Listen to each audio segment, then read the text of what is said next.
Hi, my name is Suzanne Mehren, and I'm an attorney with Hartley Law Group in Ventura, California. And today I'm going to be discussing estate planning and divorce.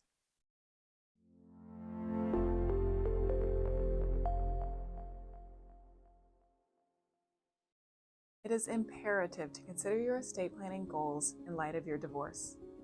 Proper estate planning during and after your divorce are essential to protect you, your family, and your estate in the event of your incapacity or death. It is important to address your estate planning needs, including, but not limited to, a living trust, will, power of attorney, and advanced healthcare directive to ensure you have the estate planning you need and the agents you would like. We offer comprehensive estate planning services to address all your estate planning needs and goals.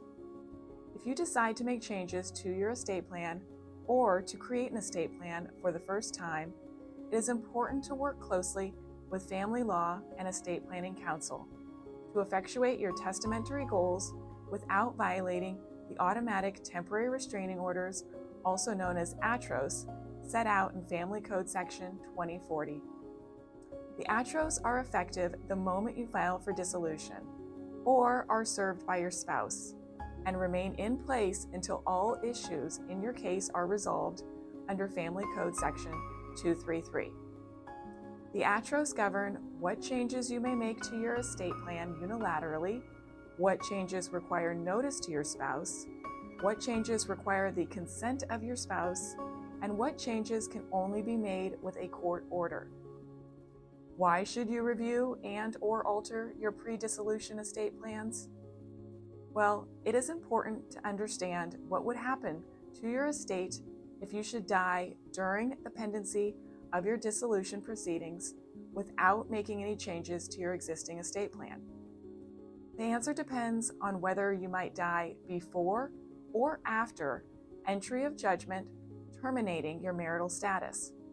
If you should die before entry of a status-only judgment, the family law court will lose jurisdiction over all issues, except those already adjudicated. Under these circumstances, your share of the community property and all of your separate property will pass as if the petition for dissolution of marriage had never been filed. Thus, your assets would pass to the beneficiaries of your current estate plan, usually your spouse.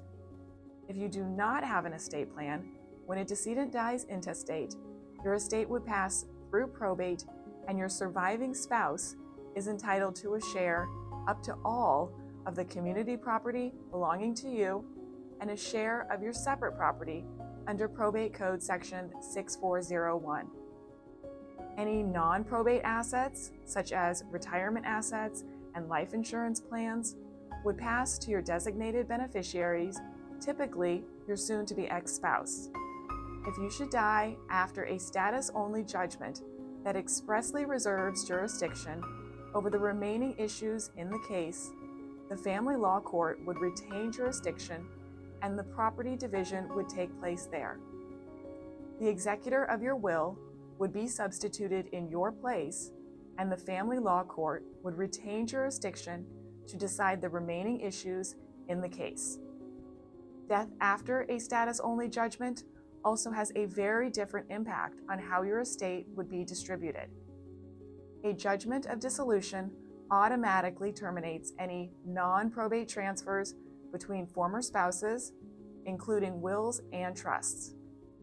Beneficiary rights under retirement plans may also be terminated. It also terminates the right of survivorship interest in joint tenancies held as husband and wife and community property with right of survivorship. Unless the respective wills provide otherwise, the judgment also revokes all testamentary transfers between former spouses and any provision in a will nominating the former spouse as a trustee, conservator, or guardian.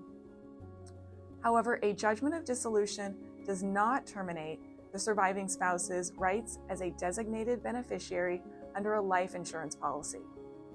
Please note that each document must be properly assessed to determine the impact your judgment will have according to the terms of that specific document. What changes can you make to your estate plans during a dissolution proceeding? The primary purpose of the ATROS is to maintain the status quo for the protection of parties and children, if any, while the division of marital assets is in progress. Among other things, this means maintaining health and life insurance beneficiary designations, revoking existing trusts and severing existing joint tenancies only after notice is served on the other party, and prohibiting assets from being transferred to trustees of new trusts who might not be subject to this court's jurisdiction, except with the express consent of the other party or by order of the court. If you decide to make changes to your estate plan or to create an estate plan for the first time, it is important to work closely with family law and estate planning counsel to effectuate your testamentary goals without violating the automatic temporary restraining orders, ATROS.